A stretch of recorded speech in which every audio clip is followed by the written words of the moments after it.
Interesting বলতে তেমন কিছু নাই আসলে। দুষ্টামি অনেক কিছু করছি, নো ডাউট।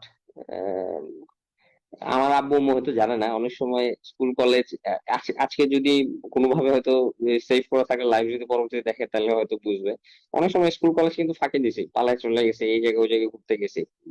খুব বেশি দিন করি নাই বাট করা হইছে।